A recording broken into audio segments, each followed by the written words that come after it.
My husband asked for my kidney for his mother, then divorced me. But the plot twist is that the kidney ended up saving a tycoon who was ready to destroy my ex-husband's life. Watch karma at work. The sharp, antiseptic scent seemed to have fused with the pores of Clara's skin. For 2 weeks, she had spent her days in the corridor of this elite private hospital. She sat on a cold waiting room bench while her husband, Julian, paced before her with a haggard face. Inside the VIP suite, Beatrice Caldwell, Clara's mother-in-law, was battling end-stage renal failure. Clara. Julian's voice shattered the silence. He knelt in front of Clara's chair, gripping his wife's cold hands. Julian's eyes were red, filled with a convincing plea. The doctors say Mom doesn't have much time left.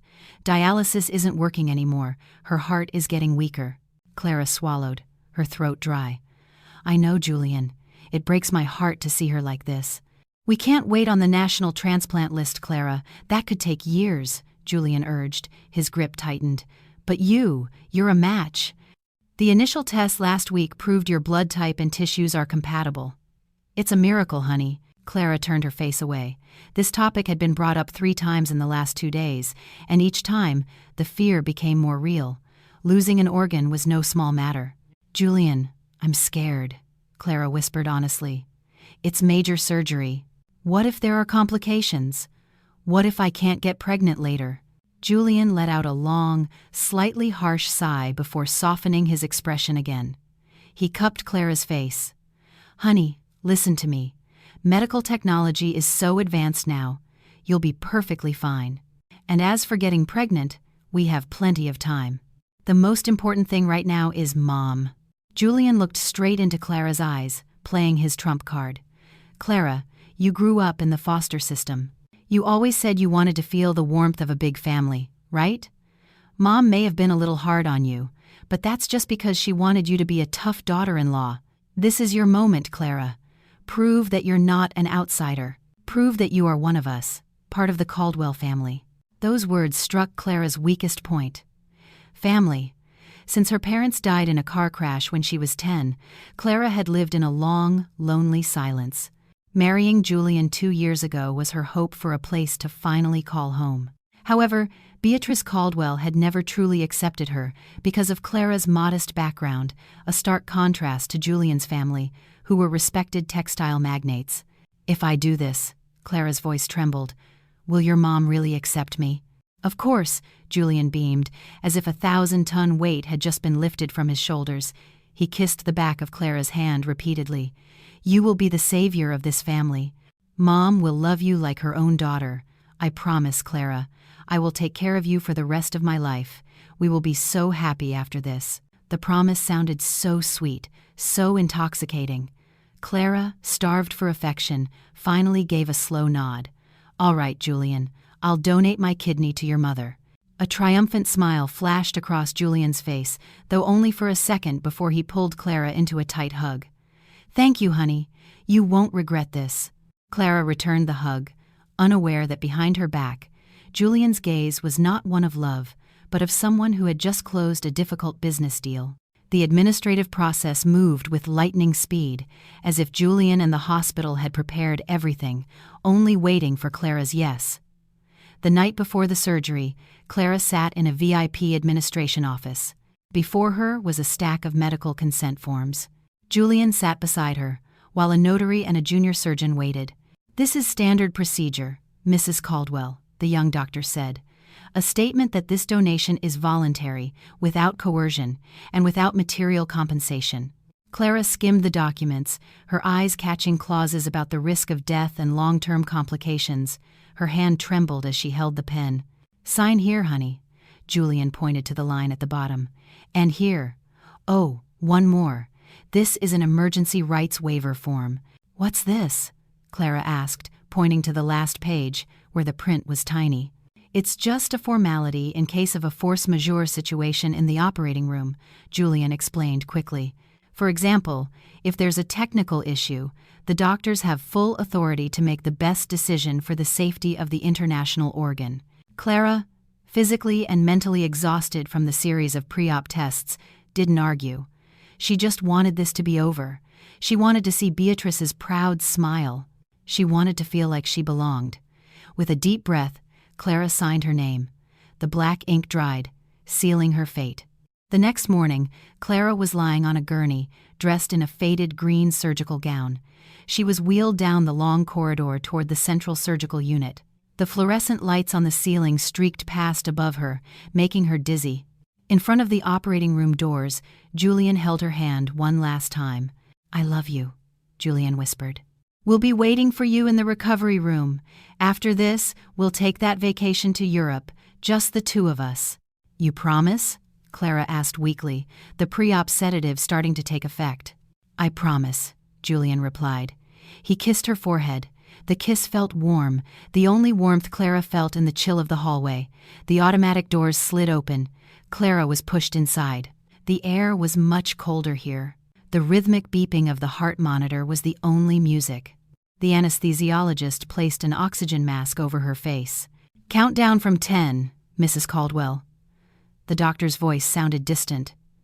10, 9, 8. In the final haze of her consciousness, Clara prayed, "God, please protect me. Let this sacrifice be the glue that holds my family together." Then darkness consumed her. The pain was nothing like Clara had imagined. It wasn't just an ache. It was a fire burning in her left side.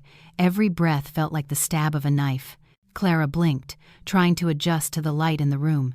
She had expected to see Julian's worried face, or maybe a large bouquet of flowers, but the scene that greeted her was starkly different. She was in a standard, triple occupancy ward. The walls were a dull cream color. There was a water stain on the ceiling. Beside her were two other patients, separated by a grimy curtain. The sound of coughing from the next bed was heartbreaking. "Why am I here?" Clara thought, confused. Julian said I would be in the VIP suite next to his mom. Clara tried to reach the nurse's call button, but her hand was too weak. She felt her left side, which was wrapped in a thick bandage. Her kidney was gone.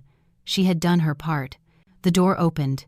It wasn't a nurse, but a group of people that made Clara's heart pound and then stop altogether. Julian entered first. He was wearing a tailored suit, his hair slicked back.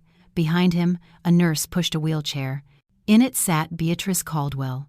The old woman's face was still pale, but her eyes shone with a sharp, frightening energy.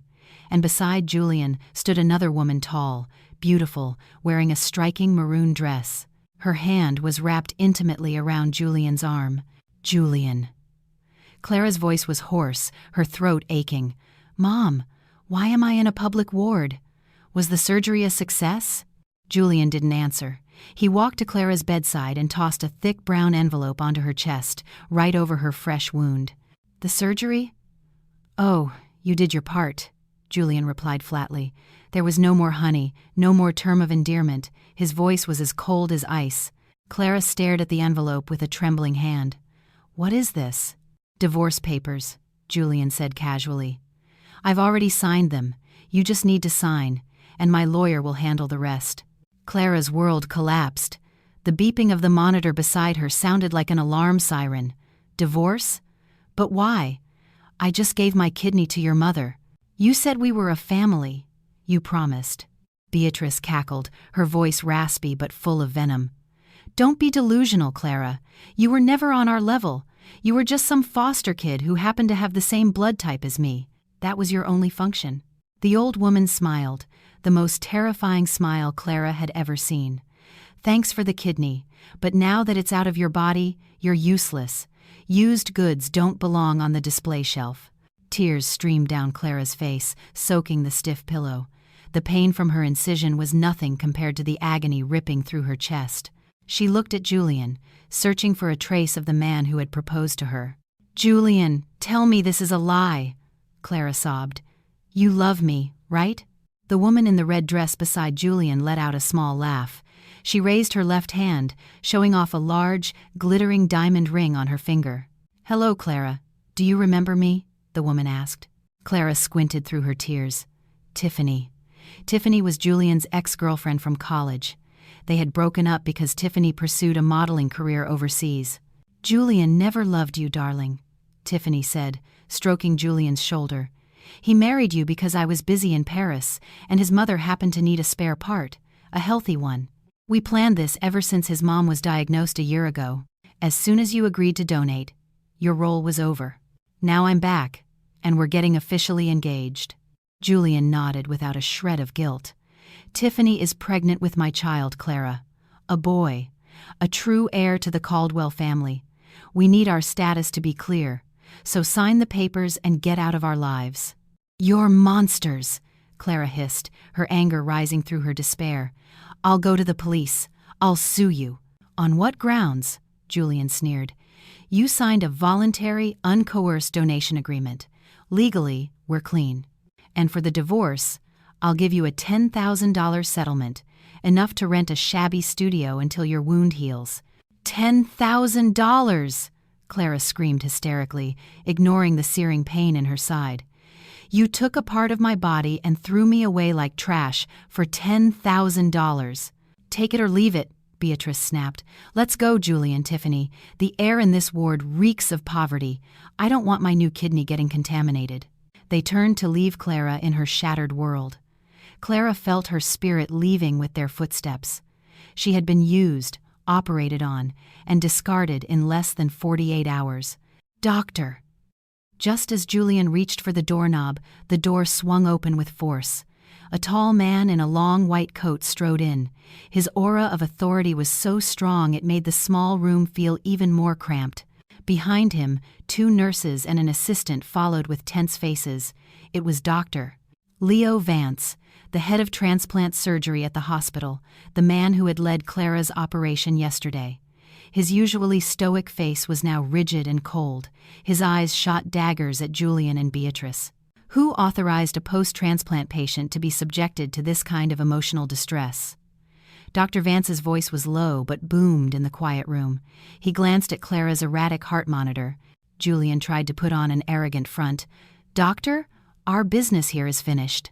We were just discussing a family matter. Besides, my mother needs her rest. Why don't you focus on taking care of her in the VIP suite?" Dr. Vance shifted his gaze from the monitor to Julian's face, then down to Beatrice in her wheelchair. His expression was a hard-to-read mix of pity and disgust. "That's precisely what I wanted to discuss, Mr. Caldwell," Dr. Vance said. He walked past Julian and stood beside Clara's bed, as if creating a protective barrier. "There seems to be a fatal misunderstanding that you haven't realized yet, because you've been too busy celebrating your premature victory." "What do you mean, Doctor?" Tiffany asked sharply. "Mrs. Caldwell is fine, isn't she? The surgery was a success." Dr. Vance adjusted his glasses. He looked straight at Beatrice. "The surgery to remove Mrs. Caldwell's kidney was indeed a success," Dr. Vance said calmly. "But the transplant surgery into your body, Mrs. Caldwell, was canceled." Silence. A complete, suffocating silence. Beatrice's eyes widened. "What? What do you mean? Canceled? I feel better. My side is bandaged." "That's from the preparatory incision, ma'am. We opened you up, but we did not insert a new kidney," Dr. Vance explained with a cruel clinical tone. Just before the transplant was to begin, the final blood test results came back from the central lab. "We found an active cytomegalovirus, or CMV, infection with a very high titer in your blood, as well as antibodies that suddenly reacted negatively to the donor tissue. If we had forced the transplant of Clara's kidney, your body would have rejected it within hours, and you would have died on the operating table from anaphylactic shock." Julian's face went white. "Wait, so my mother didn't get the kidney?" "No," Dr. Vance stated firmly. "And with this infection, your mother has been removed from every transplant list for at least the next 6 months, until the infection is completely cleared." Julian staggered backward, hitting the wall. Tiffany covered her open mouth. Then, Clara's voice came weakly from the bed. She was still processing this. A small seed of hope grew in her heart. "Then my kidney. If Mom didn't use it, is it still here? Can you put it back?" Dr. Vance looked at Clara, his expression softening dramatically. There was respect in his eyes. "I'm sorry, Clara. A kidney that has been removed and detached from its blood vessels cannot be returned to the original owner's body. The medical risks are far too great, Doctor," Vance answered gently. "Then where is my wife's kidney?" Julian shouted, his panic exploding. "If it's not in my mother, where did you put it? It's our asset." "Watch your mouth," Dr. Vance cut in sharply. "A human kidney is not a commercial asset." The doctor took a medical chart from his nurse. "In accordance with international emergency protocols and the emergency donor reallocation form you forced your wife to sign yesterday, Mr. Caldwell," Dr. Vance emphasized his words with cynical precision. "When an organ has been harvested, but the primary recipient, Beatrice Caldwell, is declared medically unfit on the spot, we are obligated to give it to the first priority patient on the national waiting list with a tissue match to prevent the organ from being wasted. A kidney can only survive for a few hours outside the body." "So," Julian trembled, "so last night we immediately transplanted Clara's kidney into the patient in the presidential suite on the top floor. The surgery was a 100% success. The recipient was a perfect match for Clara's kidney." The third-class ward now felt like a pressure cooker about to explode. "You gave it to someone else?" Beatrice shrieked, trying to stand from her wheelchair but failing due to weakness. "That's my kidney! It's my right! I paid for this surgery." Technically, Clara's insurance covered her removal procedure, and the new recipient covered the cost of their transplant, Dr. Vance replied calmly. "And you can't sue. The very document you created to trap Clara so she couldn't back out has become your own undoing. The clause states that the donor surrenders full rights to the medical team for the use of the organ for the purpose of saving a life in the event of failure with the primary recipient." Julian tore at his own hair. His plan was in ruins. His mother was still gravely ill. Clara's kidney was gone. And now Clara knew their evil intentions. "Who?" Julian asked, breathing heavily. "Who took the kidney? I'll demand compensation. I'll make him pay millions." Dr. Vance gave a thin smile, a smile that held a dangerous warning. "I'm not sure you'd dare to extort this man, Mr. Caldwell. Your family's entire textile company is probably worth less than his car collection." "Who?" Tiffany snapped impatiently. "The recipient of Clara's kidney is Mr. Sterling." The name dropped like an atomic bomb in the middle of the room. Julian's jaw went slack, his legs gave out. Mr. Sterling, the founder of the Sterling Group, the largest real estate and energy conglomerate in the country. A figure known as a titan of industry, a man who could crush a company with a snap of his fingers. Rumor had it he was seriously ill and had vanished from public life. It turned out he was right here, waiting for a donor. "Mr. Sterling?" Julian mumbled, his face no longer pale but as white as paper. If he dared to bother Mr. Sterling, his life was over. Dr. Vance turned back to Clara, who was still lying in shock. "Clara," the doctor said, "Mr. Sterling's personal assistant is outside. He would like to move you to a VIP suite on the top floor, adjacent to Mr. Sterling's. He wishes to thank you personally because your kidney saved him from a critical state." Clara looked from Julian to Tiffany to Beatrice. Their faces, once filled with arrogance, were now masks of pure fear and panic. Julian tried to approach Clara again, his expression instantly shifting to one of desperate pleading. "Clara, honey, listen to me. That talk about divorce was just a moment of anger. Mom was just joking. Let's call it off, okay? We're family, right?" Clara glanced at the divorce papers lying on her blanket, then at Julian's deceitful eyes. The pain in her heart slowly froze over, replaced by something hard and cold. She turned to Dr. Vance. "Doctor." Clara's voice was weak but firm. "Please get me out of here. I don't know these people." "Clara!" Julian cried out in panic. "Don't be ridiculous. You need me." "Nurses, call security." Dr. Vance ordered without looking at Julian. 2 burly security guards entered, dragging a struggling Julian away and pushing Beatrice's wheelchair out. Tiffany followed, her head bowed in shame. Her diamond ring no longer seemed to sparkle. As the door closed, separating Clara from her dark past, Dr. Vance reached out to help adjust her pillow. "You're safe now, Clara," the doctor said. "And it seems you've just found yourself a much more powerful new family." Clara closed her eyes. Tears fell again. But this time, they were not tears of sorrow. She had lost a kidney and a cruel husband. But somehow, she felt the weight on her shoulders was much, much lighter. On the top floor, an old tycoon was waiting, ready to offer her the world in exchange for the new life he had just received. The move felt like a journey between dimensions. Just hours ago, Clara had been breathing the scent of cheap disinfectant in a stuffy, third-class ward.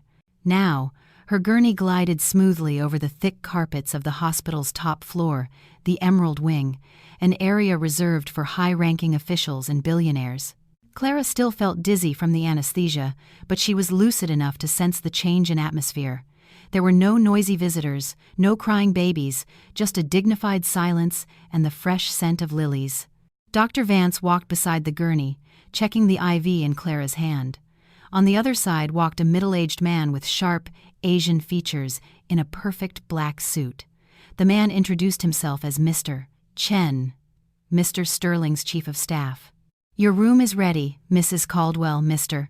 Chen said with formal, precise English. "The chairman has instructed that you receive care equivalent to his own. All costs, from the surgery to post-operative recovery, have been covered by the Sterling Group." The gurney was pushed into a suite. The room looked more like a luxury apartment than a hospital room.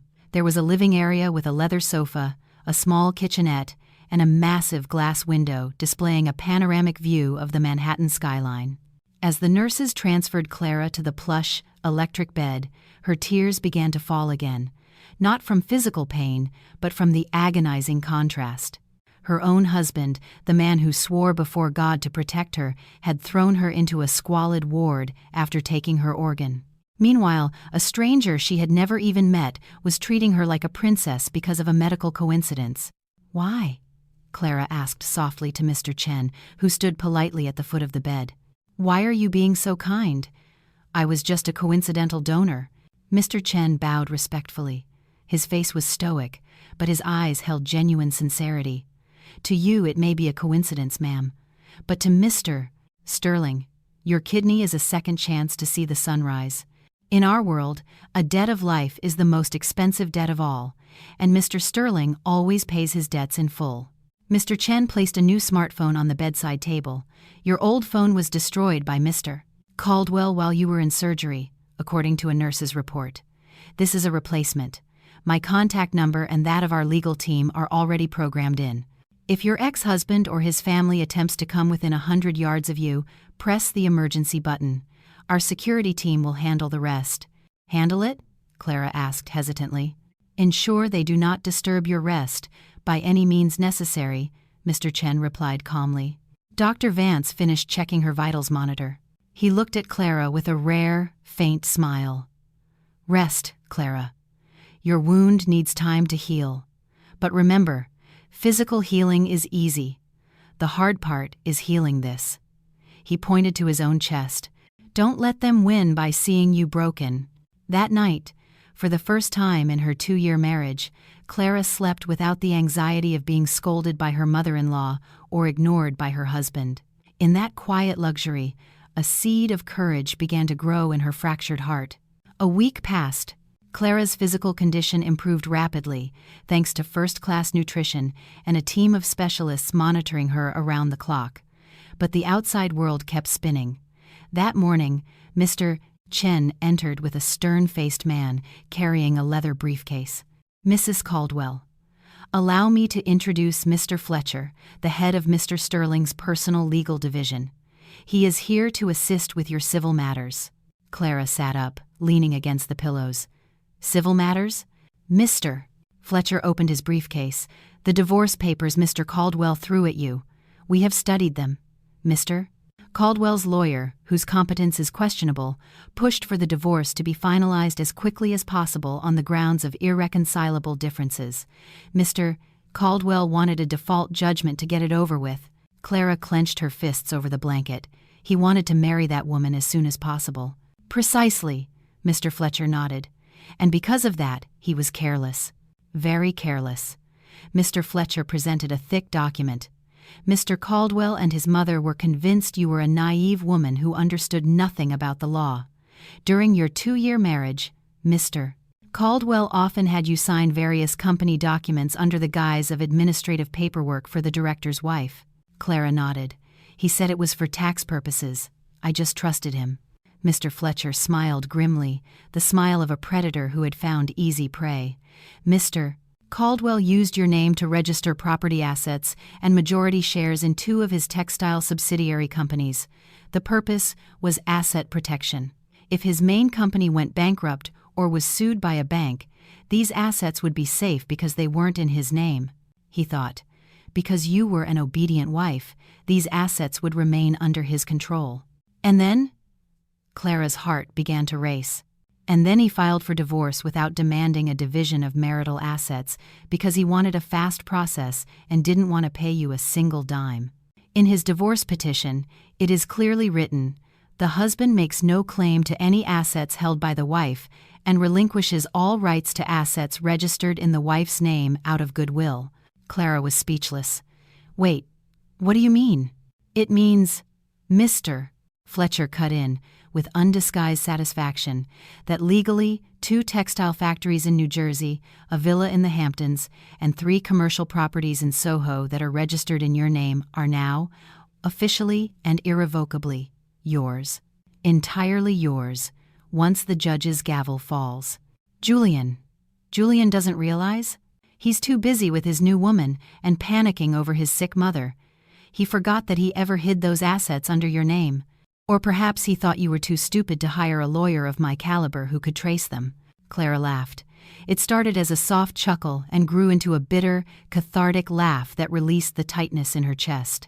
Julian, who had always called her stupid and poor, had just accidentally handed over nearly 40% of his wealth. What should I do, Mr. Fletcher? Clara asked, her eyes now gleaming with a sharp light. Sign the divorce agreement. Let him think he's won by getting rid of you quickly. Don't mention the assets. Let the court ruling be finalized first. After the divorce decree is issued, then we will send the notice of asset seizure. Clara took the pen. Her hand no longer trembled as it had when she signed the kidney donation form. This time, she was signing her emancipation. Do it, Mr. Fletcher. Take him down, slowly. 3 weeks post-op, Clara was finally allowed to leave her suite. Mr. Chen took her to the hospital's private rooftop garden. There, sitting in a high-tech electric wheelchair facing the afternoon sun, was Mr. Sterling. The man was around 70, but his aura of power was still palpable, though his body looked thin after the surgery. He wore silk pajamas with a thick blanket over his legs. Come closer, child. Mr. Sterling's voice was deep and commanding, yet it held a grandfatherly warmth. Clara approached slowly, feeling awkward in the presence of one of the richest men in America. Good afternoon, sir.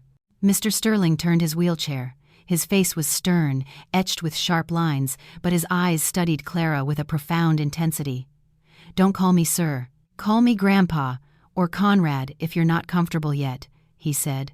He pointed to the chair next to him. Sit.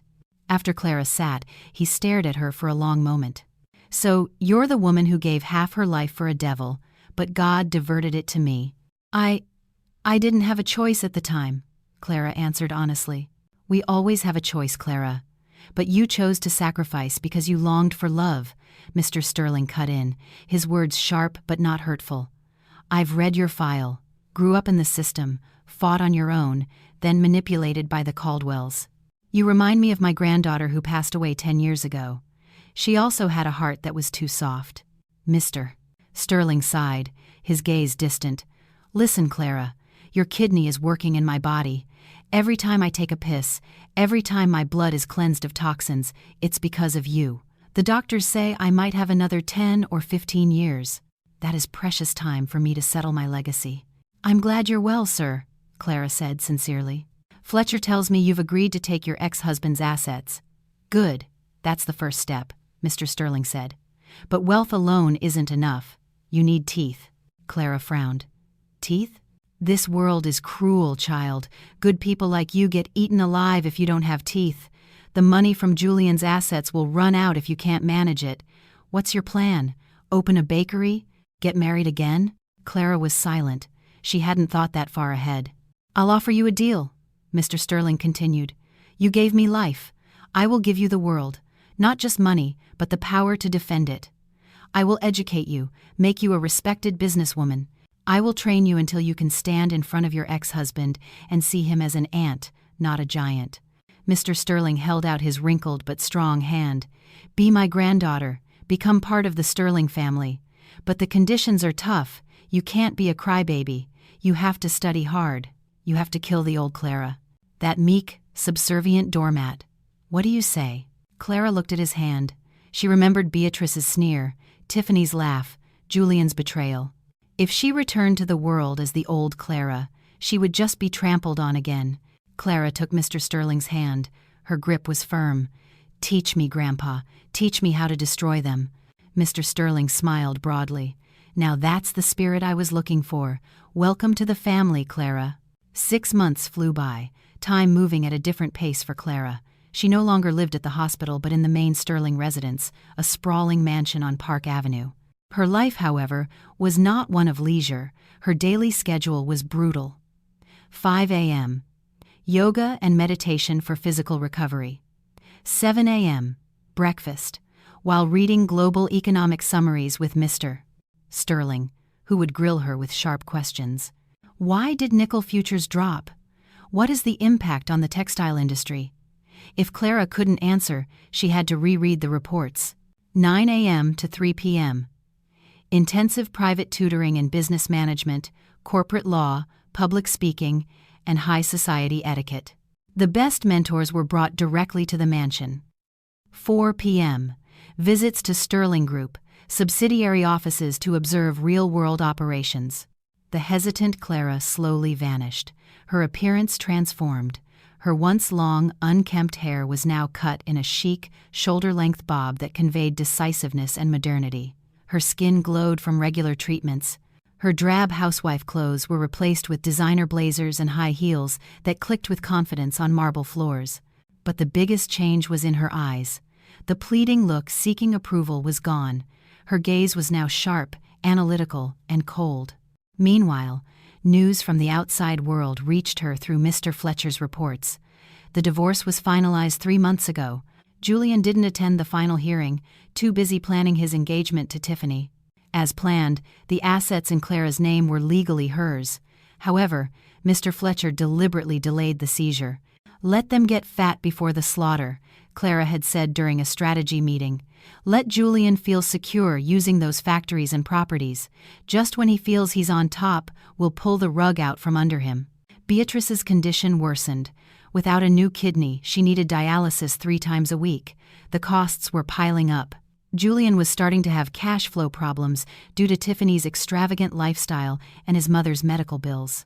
"They've started selling off some of their luxury cars," Mr. Chen reported one afternoon, "and market rumors say Caldwell Textiles is looking for a major investor to cover short-term debt." Clara, who was reviewing the financial reports of a Sterling subsidiary she now managed, smiled faintly.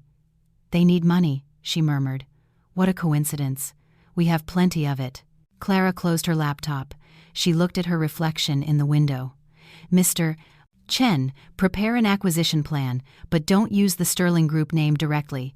Use Vanguard Capital, the new investment firm I founded last month." "You wish to buy your ex-husband's company, ma'am?" "Not buy," Clara corrected.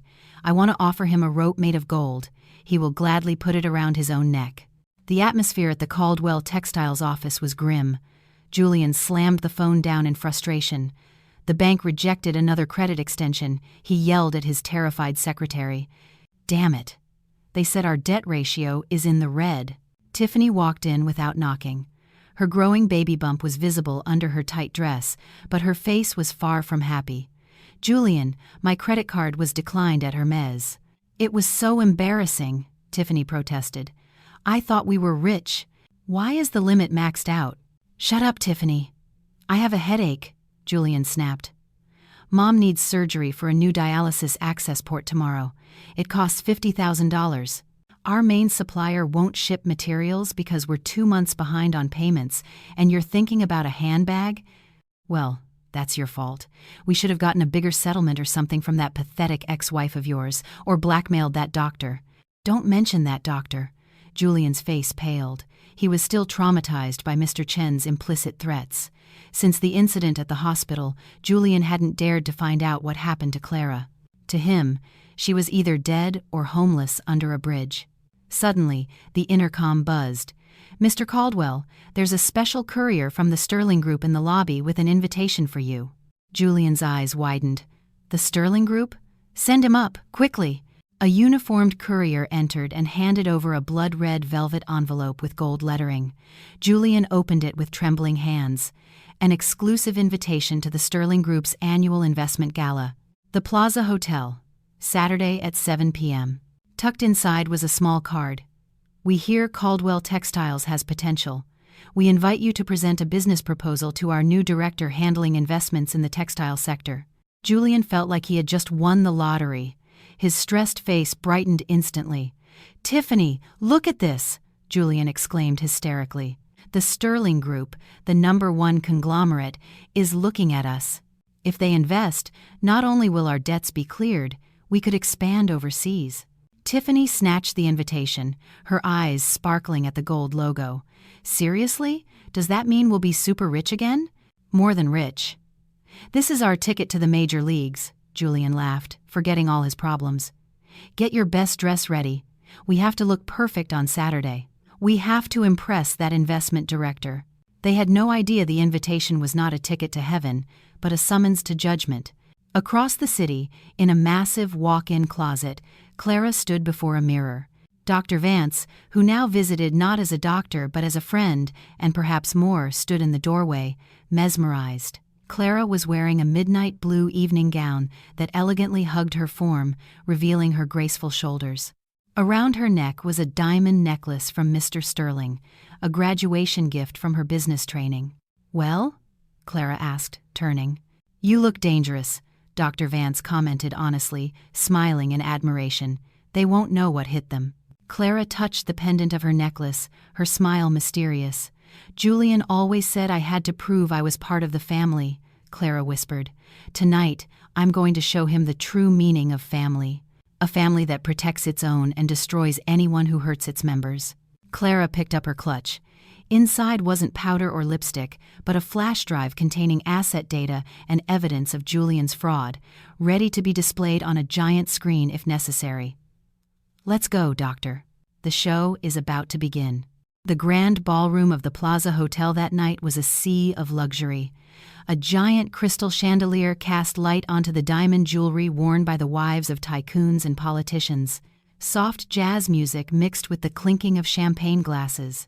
Julian walked in with his chin high, Tiffany on his arm in a flashy red dress, too flashy for an event of this class, which favored subtle elegance. Julian felt confident. His rented tuxedo fit well, and his pocket was full of new business cards. "Look at them, Julian," Tiffany whispered, her eyes darting around the room. "That's the owner of Asia Bank, and over there, oh my God, that's the Secretary of Commerce. We're really in the big leagues." "Calm down, honey.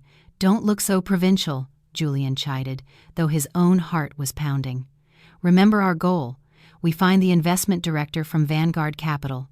His name wasn't on the invitation, but he's the key to saving our company." They took drinks from a passing waiter and tried to mingle, but the response was cold. The business elite would give a polite nod and then turn their backs. The aura of new money and desperation radiating from Julian and Tiffany was palpable to the business predators in the room. Suddenly, the lights dimmed. A spotlight hit the main stage. Mr. Sterling, the legend who had been rumored to be on his deathbed, appeared at the podium in his wheelchair. He looked far healthier than the rumors suggested. The room erupted in applause. "Good evening, friends." Mr. Sterling's voice was deep and charismatic. "Many rumors said I was finished, but as you can see, I'm still here, and that is thanks to an angel who gave me a second chance. Mr. Sterling smiled, his eyes scanning the crowd until they stopped at one point, not on Julian, but past him. "Tonight, I want to introduce the future face of the Sterling Group, the person I have entrusted to lead Vanguard Capital, our newest subsidiary, which will inject funds into the nation's creative and textile industries. Please welcome my daughter, Clara Sterling." The orchestra swelled. The velvet curtain beside the stage opened. Julian choked on his drink. The glass in Tiffany's hand slipped, shattering on the marble floor and drawing the attention of those nearby. But Tiffany didn't care. Her eyes were wide, as if they were about to pop out of their sockets. The woman descending the stage steps was breathtaking. She wore a midnight blue gown that perfectly draped her slender frame. Her hair was styled in a sleek bob, and her face was adorned with natural makeup that highlighted her strong features. It was Clara, the wife Julian had thrown away, the daughter-in-law Beatrice had insulted. But this Clara was different. She walked with a straight back, her gaze sweeping the room with dominance, not fear. She stood beside Mr. Sterling, took the microphone, and began to speak in fluent, measured English. "Thank you, Conrad." Clara's clear voice resonated throughout the ballroom. "Our vision at Vanguard is to empower hidden potential. We are looking for partners who are honest, resilient, and have integrity." Julian felt his feet were nailed to the floor. Cold sweat trickled down his back. "That can't be Clara. The orphan. She's using the Sterling name," Tiffany hissed, her face pale with envy and fear. "Julian, we have to go. She's going to kill us." "Don't be stupid." Julian grabbed Tiffany's arm. His cunning mind was already spinning, overriding his shame. "This is an opportunity. She's Clara, my wife. She must still have feelings for me. If she's the one holding the purse strings, this will be even easier. She's a weak woman, Tiffany. I know how to handle her." After her speech, Clara descended from the stage and was immediately surrounded by business leaders. Julian pulled Tiffany along, rudely pushing through the crowd. "Clara!" Julian called out, his voice a little too loud. Clara stopped. She turned slowly. The crowd parted. Clara looked at Julian and Tiffany.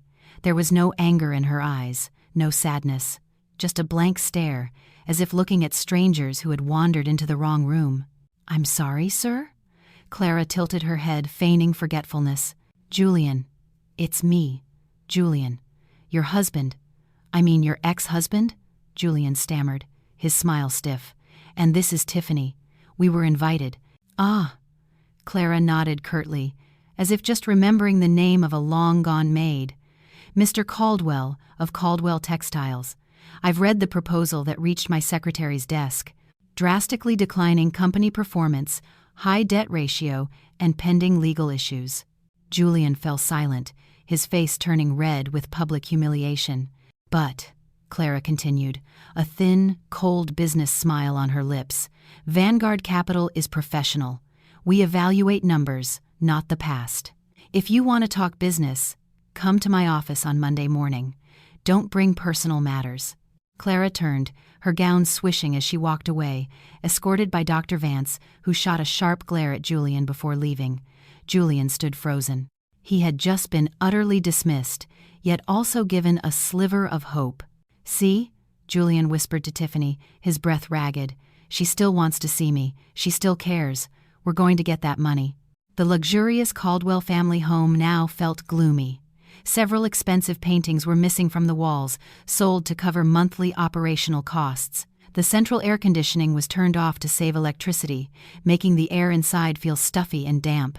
In the master bedroom, now converted into a makeshift hospital room, Beatrice lay weak. A portable dialysis machine, rented at a high price, hummed in the corner. "Julian," Beatrice called, her voice raspy. Her once plump body was now emaciated, just skin and bones darkened by uremic toxins. Julian sat on the edge of the bed, feeding his mother bland porridge. "Yes, Mom." "It hurts so much, Julian." "My bones feel like they're breaking," his mother moaned. "When? When can I have another surgery? Have you found a donor? I heard there are brokers who can find one in China." Julian sighed heavily. "It costs $2 million, Mom. We don't have that kind of money right now. The company's assets are frozen by the bank." "Just sell that bitch Clara's assets," Beatrice snapped, her sudden anger making her heart monitor beep rapidly. "The properties, the factory in Jersey, they're in her name, but it's our money. Sell them." Julian bit his lip. He didn't dare tell his mother that the hasty divorce he filed had cost him any legal claim to those assets. If he told her now, she might die of a heart attack. "We're working on it, Mom." "The bureaucracy is complicated," Julian lied. "What about the gala yesterday?" Beatrice asked hopefully. "Did you meet the investor?" Julian glanced at Tiffany, who was playing on her phone on the sofa. Tiffany rolled her eyes, bored with her nagging mother-in-law. "I did, Mom. Julian replied. Her name is Clara Sterling, Mr. Sterling's adopted daughter. Clara? Beatrice's eyes widened. You mean your ex-wife, Clara? That useless orphan? She's rich now, Mom. Very rich. And she agreed to meet with me tomorrow to discuss an investment. Beatrice laughed, a dry, frightening sound. Good, good. I knew she was a fool. She must still be in love with you, Julian. You're handsome, charming. She must regret divorcing you. Use that. Seduce her. If you have to, tell her to donate her other kidney, or just ask for her money to buy a new one for me. Yes, Mom, Julian said placatingly, though he had his doubts. Clara's look at the party had been anything but loving. But Julian had no other choice. He had to believe his own delusion. Mom, don't worry. Tomorrow I'll make her sign the contract. We'll be on top again. In the corner, Tiffany snorted softly. She got up and left the room, secretly texting someone, "Get the fake documents ready. If Julian gets the money, we're out of here the day after tomorrow." Monday morning, Sterling Tower. Julian arrived alone. He wore his best remaining suit and carried a briefcase filled with a doctored financial report. He was directed to the 40th floor, the executive level. The conference room had glass walls with a direct view of Central Park. At the head of a long mahogany table, Clara sat in a high-backed director's chair. To her right was Mr. Chen, and to her left, Mr. Fletcher, the lawyer, along with several analysts. She didn't stand to greet him, merely gesturing for him to sit in the chair opposite her, a position that made him look small and intimidated. "Please, Mr. Caldwell, I only have 20 minutes, Clara said without pleasantries. Clara, Miss Sterling, Julian smiled nervously. Thank you for seeing me. I was shocked by your transformation. You look incredible. The financial report, Clara cut in coldly. Julian hastily pulled out his files. As you can see, Caldwell Textiles is experiencing a temporary cash flow problem due to global market conditions, but our fundamentals are strong. We need a capital injection of $10 million for debt restructuring and working capital. Mr. Chen took the file, flipped through it briefly, and then tossed it back onto the table as if it were trash. "This report is garbage, Mr. Caldwell," Mr. Chen said flatly. "We've already conducted our own independent due diligence. Your company is effectively bankrupt. Your bank loans are in default, your vendors haven't been paid, and we found embezzlement of operational funds into a personal account under the name Tiffany." Julian's face went pale. That's slander. Where did you get that data?" "We know everything," Clara interjected. She leaned forward, locking eyes with him. "But Vanguard Capital is a risk-taking firm. I see potential in your assets. Your factory land is in a strategic location." Clara pushed a thick contract across the table. "We are prepared to inject $15 million, enough to pay off the banks, the vendors, and perhaps your mother's medical bills." Julian's eyes glittered with greed at the number. "Really? What are the conditions?" "Sign here," Mr. Fletcher instructed. "This is a convertible bond investment agreement. Simply put, we loan you the money. You put up all shares of Caldwell Textiles and all your personal assets as collateral. If, within 3 months, you fail to meet the sales KPIs we've set, 100% ownership of the company transfers to us." 3 months? Julian hesitated. "That's very short. With $15 million, you can boost production, can't you? Unless you're not confident in your own abilities," Clara challenged. "Or you can walk away empty-handed and watch your mother get evicted from the hospital." Julian swallowed hard. He was cornered. He was sure he could turn the money around. He was sure he could manipulate the sales reports later. The important thing was getting the cash now. "One more thing," Mr. Fletcher added. "The asset collateral appendix lists several properties registered under the name Clara Caldwell, which you claim as company assets. We need you to sign a statement affirming that these assets are indeed under the control of Caldwell Textiles management to be used as collateral." Julian laughed internally. "Fools," he thought. "She's agreeing to let her own assets be used as collateral for my debt. If I default, she loses her property, not me." Without reading the penalty clauses in detail, Julian quickly signed the document. "Deal," Julian said. Clara smiled. This time, her smile was genuinely sweet, yet deadly. A pleasure doing business with you, Mr. Caldwell. The funds will be transferred this afternoon. As Julian left the room with a spring in his step, Clara turned to Mr. Fletcher. He just used assets that are legally mine from the divorce decree to secure a loan he took out himself. That's collateral fraud, isn't it, Mr. Fletcher? Precisely, ma'am, the old lawyer replied. And the sales KPIs we set are impossible to achieve because we've already blocked his distribution channels through other Sterling subsidiaries. In 3 months, he won't just lose his company, he'll be going to prison. Perfect, Clara whispered. 2 weeks after the funds were transferred, Julian was on top of the world. He paid off some debts, moved his mother back to a VIP suite, and bought a new car for Tiffany. He felt his Midas touch had returned. But Clara was not idle. That afternoon in her private office, Mr. Chen placed a brown envelope on her desk. The results of the investigation into Miss Tiffany, ma'am, he reported. Clara opened it. Inside were photos, bank statements, and medical records. Just as we suspected, Clara murmured, flipping through the photos. There were pictures of Tiffany having a romantic dinner with a tattooed man, a known bookie from Queens. Then there was proof of regular wire transfers from Tiffany's account to his. The money Tiffany was spending was Julian's company money, but the most shocking item was a medical record from an OB/GYN clinic. Her pregnancy is at 12 weeks, Clara noted. Julian divorced me just over a month ago. They said she had just gotten pregnant. But if it's 12 weeks, that means she was already pregnant while you were still in the hospital, ma'am, Mr. Chen clarified. But look at this date. The estimated date of conception occurred while Mr. Caldwell was on a week-long business trip to Chicago with his staff. Meanwhile, Tiffany was captured on hotel CCTV in Miami with the tattooed man. Clara let out a grim laugh. So the child Julian is so proud of, the Caldwell heir, isn't even his. A prenatal DNA test can't be done without the mother's consent, but there is a 99% probability it is not Mr. Caldwell's child, Mr. Chen said. And one more thing. Tiffany is applying for a visa to Australia. She plans to flee next month after draining the rest of the investment funds you provided. Clara closed the file. She felt a flicker of pity for Julian, but only for a second. The pity was instantly extinguished by the memory of his face as he threw the divorce papers at her. Don't let her leave, Mr. Chen. Block her visa through our immigration connections and hold this evidence. I'll give it to Julian myself as a farewell gift. Yes, ma'am.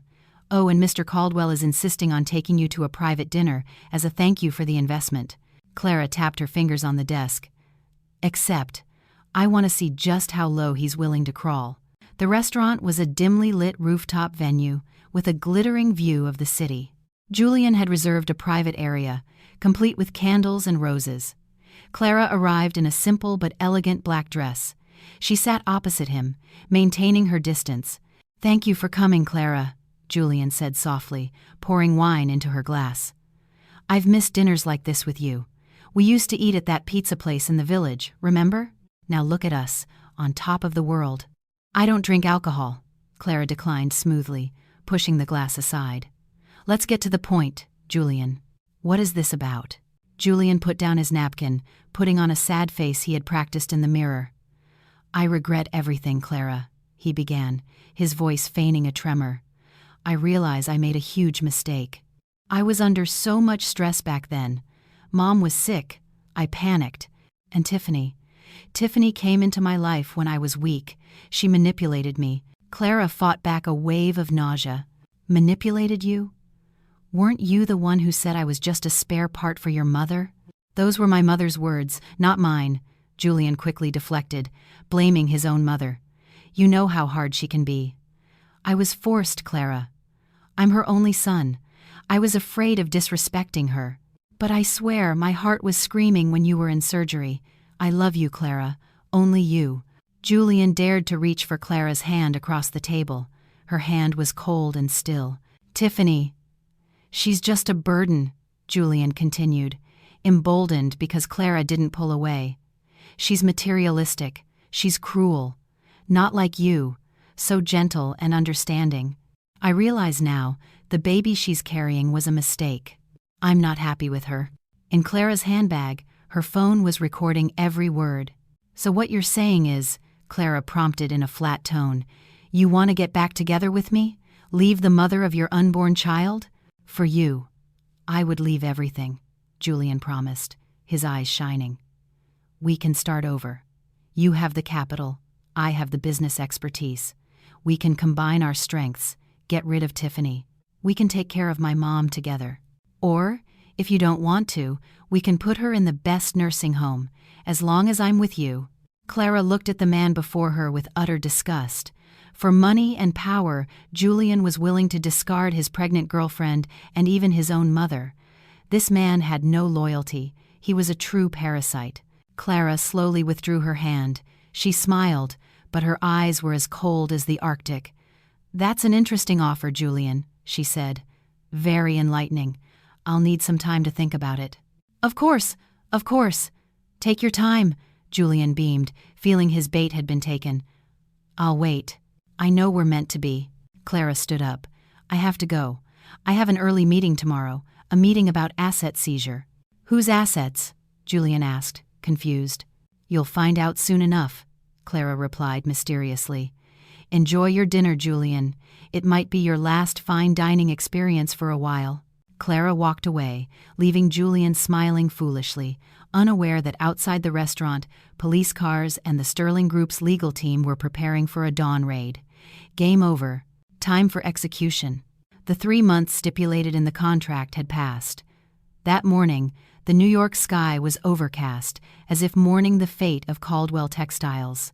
Julian sat in his large office chair, feet propped on the desk. He felt calm. The sales report he held showed fantastic numbers falsified, of course, by a hired accountant. He planned to present it to Vanguard Capital that afternoon to ask for an extension. Life is easy when you play it smart, Julian mused, sipping his coffee. Suddenly, his office door was kicked open. Julian jumped, his coffee spilling across his white desk. In the doorway stood Mr. Fletcher, Mr. Chen, and 4 burly men in Sterling Group security uniforms. Behind them, his own employees were panicking and whispering. What is the meaning of this? Julian bellowed, his face red. Don't you have any manners? I am the CEO here. Mr. Fletcher stepped forward calmly, placing a red folder on the coffee-stained desk. Correction, Mr. Caldwell. You were the CEO. As of this moment, Caldwell Textiles and all its assets have been seized by Vanguard Capital. You're crazy, Julian laughed dismissively, though his hands began to tremble. Look at this report. Our sales are up 200%. I met the KPI. Mr. Chen stepped forward and swatted the papers from Julian's hand. We don't need your trash. We conducted a field audit last night when the office was empty. Your warehouses are empty. Your machines are idle, and the sales invoices you created are fictitious. All the buyers are shell companies you created yourself. Julian was speechless. Cold sweat poured down his back. How did they get in last night? You are in breach of Article 4 of the investment agreement regarding data manipulation, Mr. Fletcher continued, his voice as cold as a judge reading a death sentence. As per the penalty clause, 100% of the company's shares now belong to us, and you are required to vacate the premises within 10 minutes. Wait, you can't do this. Julian tried to negotiate, his tone becoming desperate. We can talk about this. Clara, where is Clara? She'll understand. Miss Sterling is on her way to the hospital to visit your mother, Mr. Chen replied. She is waiting for you there to settle the remaining accounts. What remaining accounts? Mr. Fletcher smiled thinly, producing another document. You used personal assets, namely commercial properties and a factory in Jersey, as collateral, correct? Unfortunately, those assets legally belong to Miss Sterling as per the finalized divorce decree. By using property that was not yours to secure a corporate loan, you have committed felony collateral fraud. Julian's eyes widened in horror. His legs gave out, and he collapsed back into his chair. It was a trap. Clara had said it from the very beginning. She let him use her assets as collateral so he could be criminally charged.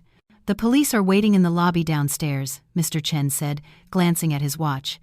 But Miss Sterling was kind enough to ask them to delay the arrest for 2 hours.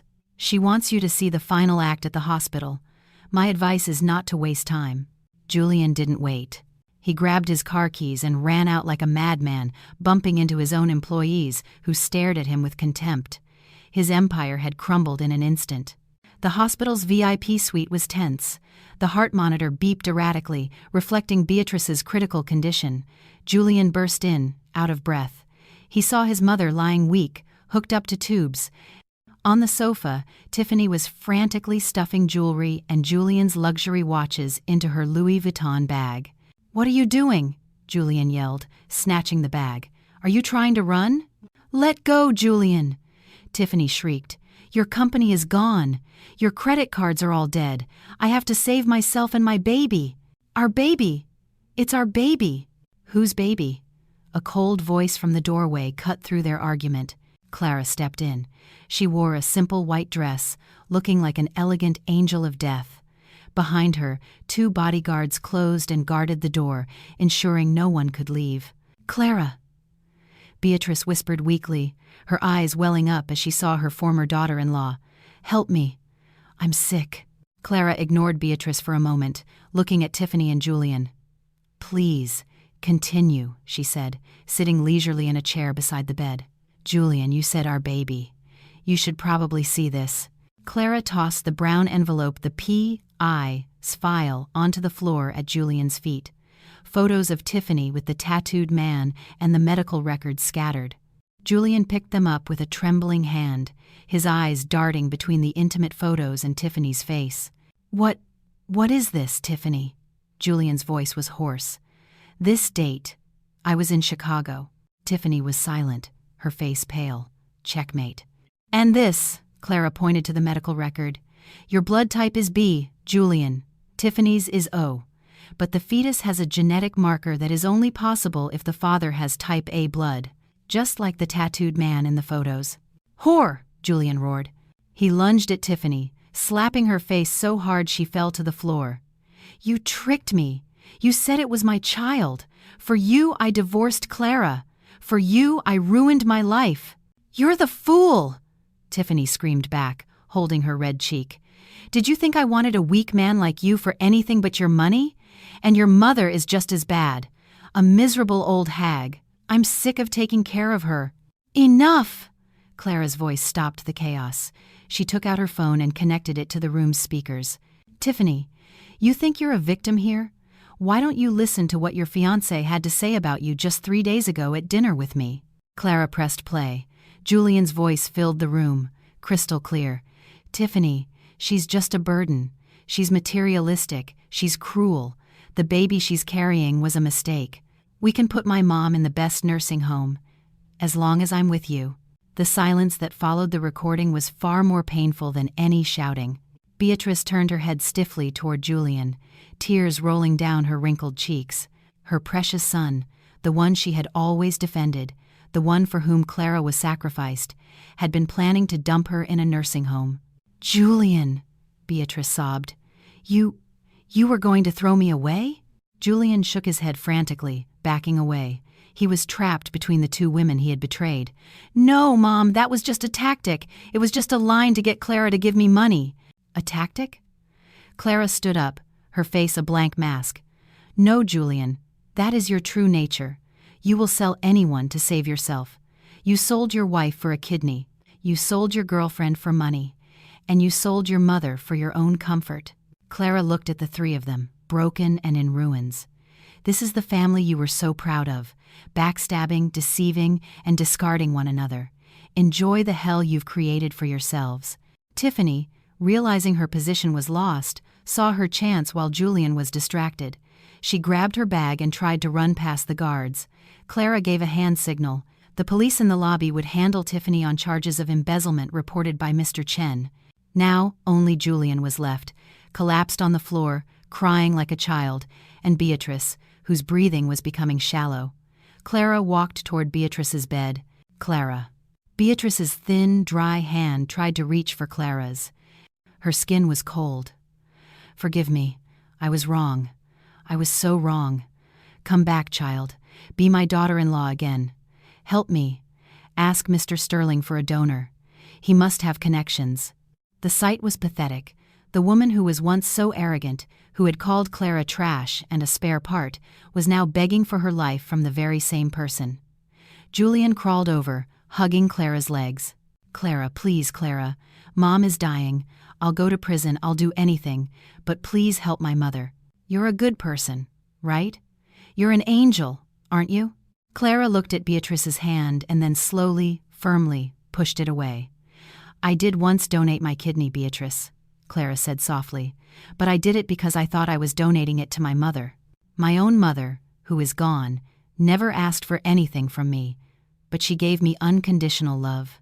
Clara leaned close to Beatrice's ear. "You are not my mother. You are the woman who told her son to divorce me while I was still bleeding in recovery. You didn't see me as a human being then, you saw me as an object. Clara, please." "Mr. Sterling does have connections," Clara continued, straightening up. "But his resources are reserved for people of value. A kidney is a gift of life, Beatrice. And I'm sorry, but you no longer qualify to receive such a gift." The heart monitor beeped faster and faster. "Clara!" Julian screamed. "Our business is finished," Clara said. She turned and walked toward the door without looking back. "Clara, don't go! Mom! Mom!" Julian's screams mixed with a long, piercing tone from the monitor. A flat green line appeared on the screen. Beatrice's heart had given up, not just from renal failure, but from the heartbreak of her own son's betrayal. She died scared, in pain, and filled with unforgivable regret. Clara paused at the doorway when she heard the sound. She didn't smile. She didn't cry. She just took a long, deep breath, as if releasing a heavy weight that had been chained to her feet. She stepped out, leaving the room now filled with Julian's ragged sobs. 2 days after Beatrice's death, the funeral was desolate. Only Julian, a few distant relatives fulfilling an obligation, and the cemetery workers were there. No business partners, no high society friends. News of the Caldwell family's bankruptcy and scandal had spread, making them social pariahs. Julian stood before the fresh mound of red earth. He wore a wrinkled black shirt, his eyes swollen. He was alone. Tiffany had been arrested at the airport trying to flee to Singapore with a fake passport. The company money she had stolen was seized as evidence. As the last flower was placed, 2 uniformed police officers approached Julian. "Mr. Julian Caldwell?" Julian looked up, listless. "Yes, we're from the NYPD. You're under arrest for suspicion of fraud, asset embezzlement, and bank document forgery. Here is the warrant." Julian didn't resist. He had no energy left. He held out his hands. The click of the steel handcuffs felt cold against his skin, colder than the cemetery air. As he was led to the police car, he saw a black luxury sedan parked in the distance. The back window rolled down halfway. Inside, Clara sat watching him, her face calm behind a pair of dark sunglasses. Julian stopped, wanting to scream, to beg, perhaps to curse. But no words came out. He realized this was all a harvest of the seeds he had sown. He had traded a diamond for a stone. He had thrown away a woman of true worth for a fake. Clara raised the window. The car drove away, leaving Julian to be pushed into the back of a police cruiser on his way to the iron bars that would be his home for the next 10 years. In his jail cell that night, Julian curled up on the hard floor. There was no soft mattress, no air conditioning, no one to comfort him. The image of Clara's smile, from before all this madness began, flashed in his mind. It was the only pure thing he had ever had, and he had destroyed it himself. Julian wept in silence, a cry no one would ever hear again. 1 year later, Clara stood on a hill in a peaceful public cemetery, far from the city's hustle. Before her were 2 simple, well-kept headstones, the graves of her birth parents. She placed a fresh bouquet of white lilies. "Dad, Mom," Clara whispered, smiling. The evening breeze played with the ends of her short hair. "I'm okay. I'm doing very well. I hope you're proud."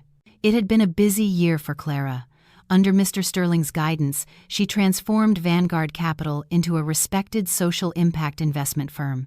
She used the company's profits to establish a foundation for low-income kidney failure patients, providing them with free dialysis and access to legal, ethical transplant support. She had turned her pain into hope for others. The surgical scar on her side had faded to a thin, white line. She used to hate it as a symbol of her foolishness. Now, she saw it as a badge of honor, a sign that she had fought, been broken, and had put herself back together, stronger than before. Finished talking to them? A deep voice came from behind her. Clara turned. Dr. Vance stood there, not in a doctor's coat, but in a casual shirt with rolled-up sleeves. He held 2 cups of warm coffee. "Just about," Clara replied, accepting the cup he offered. "Thanks for coming with me." "Mr. Sterling sends a message," Leo said, taking a sip of his coffee. "He said not to stay out too late. There's a shareholder meeting tomorrow, and he needs his favorite granddaughter in top form to fight the grumpy board of directors." Clara laughed, a light, easy sound. "That old man is so dramatic. His new kidney is perfectly healthy. Thanks to an incredible donor," Leo said, looking at Clara. His gaze was no longer that of a doctor to a patient, or even just a friend. It was the look of a man who admired the woman before him with all his heart. "You know, Clara, I've always been amazed by you. Not because you're a CEO now, but because you didn't let revenge turn you into a monster like them." Clara looked at the sky, which was turning a golden orange. "Vengeance is exhausting, Leo. I took back what was mine. I taught them a lesson. The rest is up to God and the law. I have a new life to live." Leo nodded. He gathered his courage and shifted his hand, his fingers brushing against hers. "Well then, maybe in between your busy new life, there's room for dinner?" "Not a business dinner. A date." Clara looked at his hand, then into his eyes. She thought of Julian and the trauma of her past, but then she saw the sincerity in Leo's eyes, the man who had saved her, who had stood by her at her lowest, and who had patiently waited for her to heal. Clara didn't answer right away. She turned her hand over and intertwined her fingers with his. "How do you feel about a hot dog from a street cart?" she asked, a playful smile on her lips. "No fancy rooftop restaurants." Leo laughed, his face bright with relief. "A hot dog. It's a date. I know the best spot in the city." They walked side by side down the cemetery hill, leaving the shadows of the past behind them. Ahead, the sun was setting beautifully, promising that tomorrow it would rise again, brighter than before. Clara Caldwell was gone. Long live Clara Sterling.